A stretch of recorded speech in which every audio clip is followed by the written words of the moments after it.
નમસ્કાર દોસ્તો, જોઈ રહ્યા છો કોટક મંદિર મવડીથી ખૂબ સુંદર દર્શન થઈ રહ્યા છે અને આજે ખડાતા સમાજ દ્વારા અમદાવાદથી કોટક મવડી 3 બસોથી લોકો પૂનમ પછીના રવિવારે આવી રહ્યા છે.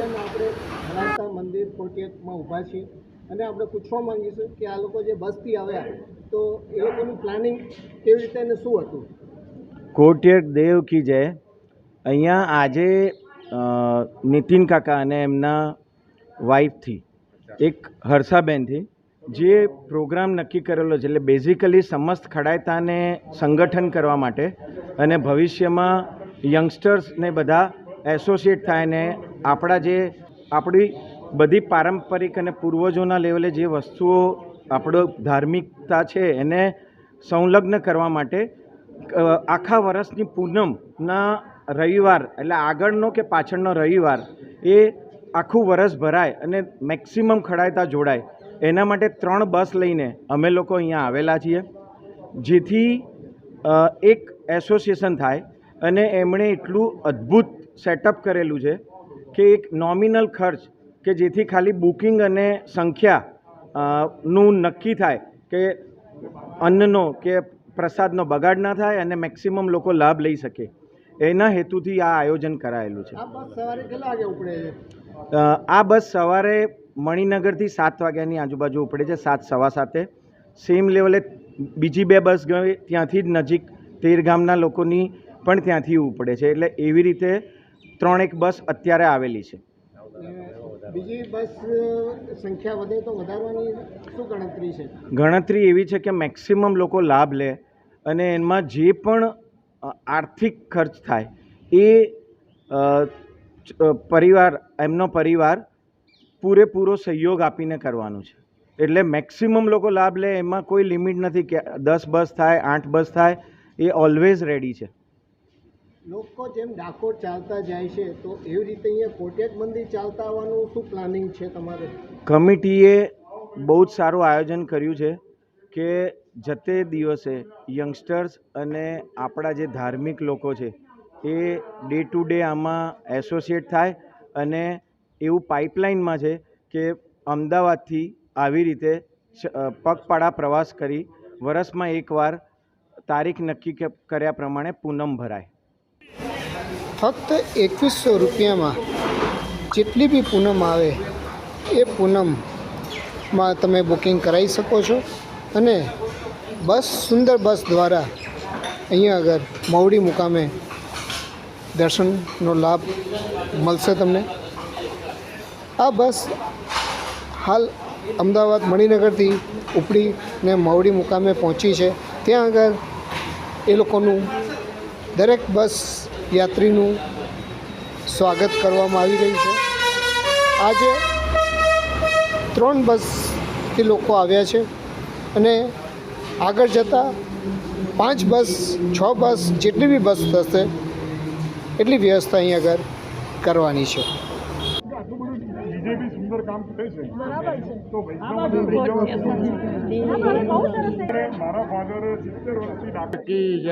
કોટક મંદિરના પ્રમુખ શ્રી વિજયભાઈ ઠેકડીએ કોટક મંદિરની અંદર એટલી સરસ સગવડ આપે છે કે સમાજના એવી વ્યવસ્થા રાખી છે કે જે 50 માણસનું ગ્રુપ હોય અને 300 રૂપિયાના હિસાબે 15,000 રૂપિયાની અંદર 50 માણસને સવારનું જમવાનું સાથે ચા નાસ્તા સાથે કોમન હોલ સાથે એસી રૂમ આપી અને ખૂબ સારું આયોજન કરેલ છે. વિજયભાઈનો ખૂબ ખૂબ આભાર. કોટક દેવ કી જય. પ્રોગ્રામનું આયોજન છે તો એમાં શું વ્યવસ્થા છે? આજના પ્રોગ્રામની વ્યવસ્થાની અંદર આપણે જે પ્રોગ્રામ સ્ટાર્ટ થયો છે એ અમદાવાદથી આપણે 3 લક્ઝરીનું આયોજન કર્યું છે. એ 3 લક્ઝરીઓ 12 મહિનાના પૂનમના દિવસની આગળ પાછળ રવિવારે એ કોટક મંદિર લાવવાનું આયોજન કર્યું છે.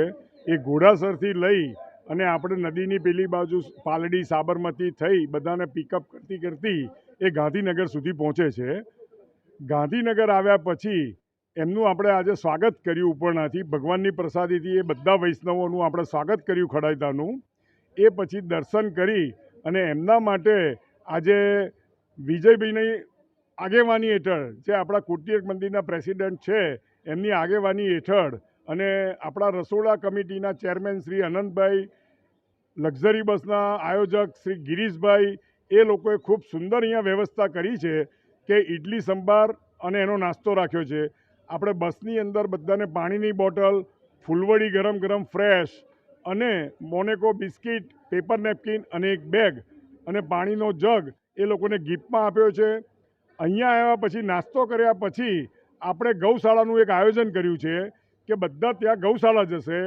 ગૌશાળામાં આપણા કોટિયક મંદિરમાં ટોટલ 170 ગાયો છે. એનું આજે વૈદિક રીતે પૂજન થશે. એ પૂજન કર્યા પછી, ગૌશાળાનું પૂજન કર્યા પછી બધા જ વૈષ્ણવો એ વૃદ્ધાશ્રમમાં જશે. વૃદ્ધાશ્રમમાં જઈ એ લોકો સાથે બેસશે, સત્સંગ કરશે અને એમને દર મહિને નવી નવી ગિફ્ટ આપવાની. એ જે આ વૈષ્ણવ આવ્યા છે એ લોકો વૃદ્ધાશ્રમમાં જે લોકો રહે છે એમને ગિફ્ટ આપશે. ત્યારબાદ રાજભોગના દર્શન થશે. રાજભોગના દર્શન કરી અને સૌ અહીંયા ભગવાનની પ્રસાદી લેશે, રાજભોગનો પ્રસાદ જમશે. અને એ જમ્યા પછી આજનું આયોજન એવું કર્યું છે, નહીં તો બપોરે એક સત્સંગ કરીએ જ છીએ, પુષ્ટિ માગની ક્વિઝ કરીએ છીએ, હાઉસી રમાડીએ છીએ, એવા પ્રોગ્રામો કરીએ છીએ અને સાંજે પ્રસાદી લઈ અને પાછા અમદાવાદ પ્રયાણ કરીએ છીએ. પણ આજના પ્રોગ્રામની અંદર એક ઉમેરો કર્યો છે કે રાજભોગનો પ્રસાદ કોટિયક મંદિર લઈ ડાકોર દર્શન, રણછોડરાયના ડાકોર દર્શન કરવા જઈશું પૂનમના. ત્યાં ગાડી ગોટા, દહીં, ચા, કોફીની વ્યવસ્થા કરી છે. ત્યાંથી રસ્તામાં અલીણા બેઠક આવે છે. એ અલીણા બેઠકમાં ફૂલ મંડીનો ઉત્સવ કર્યો છે આજે. અને એ ઉત્સવ નિમિત્તે ત્યાં 200 વૈષ્ણવોનો પ્રસાદનું આયોજન કર્યું છે અલીણા બેઠકમાં. સાંજે 7 વાગે ત્યાં પ્રસાદી લઈ અને અમદાવાદ તરફ અમે પ્રયાણ કરીશું. આ રીતનું આજનું આયોજન કર્યું છે. અને ધીમે ધીમે વિજયભાઈની આગેવાની હેઠળ અને ગિરીશભાઈના પ્રયત્નથી પહેલાં 1 લક્ઝરીથી ગયા મહિને, બીજા મહિને 3 લક્ઝરી થઈ અને અત્યારે અમારું આયોજન છે કે બીજી 1 લક્ઝરીના પેસેન્જર વેઇટિંગમાં છે. એના પણ ડોનર વિજયભાઈ મળી ગયા છે અમને.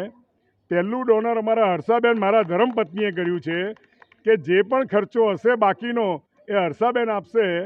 બીજો લક્ઝરીનો ખર્ચો એ આપણા સૌના વડીલ સ્વર્ગસ્થ જયંતિ કાકા અને એમના દીકરા શ્રી વિકેશભાઈ અને શ્રી મયુરીશભાઈ, એ બીજી લક્ઝરીનો જે પણ ખર્ચો હશે એ આપશે.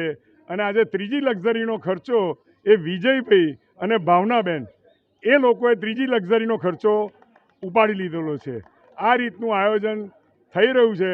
અને લોકોનો જોગ, પૂનમ આપણે ડાકોર અને શ્રીનાથજી ભરવા જતા હતા. મારા ઘરમાંથી 70 વર્ષથી ડાકોર પૂનમ ભરાતી હતી. હર્ષાબેનને એક વિચાર આવ્યો કે આપણે કોટિયક મંદિરમાં આટલું સરસ આયોજન વિજયભાઈએ કર્યું છે, સુંદર બિલ્ડિંગ બનાવી રહ્યા છે, તો વૈષ્ણવને કેવી રીતે લઈ આવવા, એના માટે આ પૂનમ ગ્રુપનું આયોજન કર્યું અને એક નવો વિચાર આપણા સમાજને આપ્યો. અને એ અત્યારે આપણે જોઈ રહ્યા છીએ કે આજે 3 લક્ઝરી બીજી જ પૂનમથી વૈષ્ણવો અહીંયા આવતા થઈ ગયા છે. એ આપણા માટે ખૂબ જ અગત્યની વસ્તુ છે. કોટિયર કા દેવ કી. અમે પૂનમ પ્રવાસી તરીકે આ અમારો બીજો પ્રવાસ છે અને વિજયભાઈ ઠેકડી અને ખળતા કલ્ચર ક્રિએટિવ ગ્રુપના પ્રમુખ શ્રી ગિરીશભાઈ સાહેબે જે આ બસનું આયોજન કર્યું છે, ખૂબ જ સુંદર આયોજન કર્યું છે.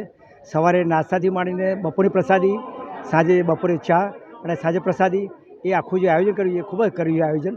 2100 રૂપિયામાં ખળેતા જ્ઞાતિબંધુઓ માટે જે 12 પૂનમનું આયોજન કર્યું છે એ ખૂબ જ સુંદર આયોજન કર્યું છે. એ માટે વિજયભાઈ ઠેકડી, પ્રમુખ શ્રી ખળેતા કોટેક સમિતિ અને પ્રમુખ શ્રી ગિરીશભાઈ ખળેતા કલ્ચર ક્રિએટિવ ગ્રુપનો ખૂબ ખૂબ આભાર. અને સૌ ખળેતા જ્ઞાતિ બંને પ્રમુખ શ્રીનો ખૂબ ખૂબ આભાર માને છે.